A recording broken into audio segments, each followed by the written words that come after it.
તો આ તરફ પશ્ચિમ કચ્છમાં પણ વરસાદી માહોલ જામ્યો છે। માધાપર, વડવા, હોથી, મોટી તુંબડી ગામમાં વરસાદ પડ્યો તો સમા, ઘોઘા, ભુજપુર, વેહા તેમજ હાજાપર વિસ્તારમાં પણ વરસાદ પડ્યો। આગાહીને લઈને સામાન્ય વરસાદ વરસતા વાતાવરણમાં ઠંડક પ્રસરી ગઈ છે। તો આજનો તે સંવાદદાતા ભરતસિંહ ફોનલાઈન પર। ભરતસિંહ, પશ્ચિમ કચ્છમાં પણ વરસાદી માહોલ, કેટલા ગામડા પ્રભાવિત? અંકુર, ખૂબ મહત્વપૂર્ણ છે કે એક તરફ સરહદી પશ્ચિમી કચ્છમાં ભારે ગરમીમાંથી રાહતના દ્રશ્યો સામે આવી રહ્યા છે। ખાસ કરીને વહેલી સવારથી પશ્ચિમ કચ્છમાં વરસાદી માહોલ સર્જાયો હતો।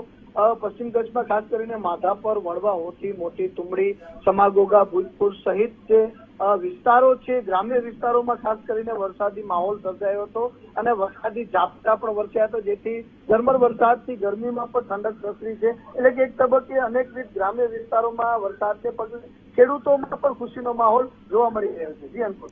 જી બિલકુલ ભરતસિંહ, સમગ્ર માહિતી સાથે જોડાવા બદલ આપનો આભાર।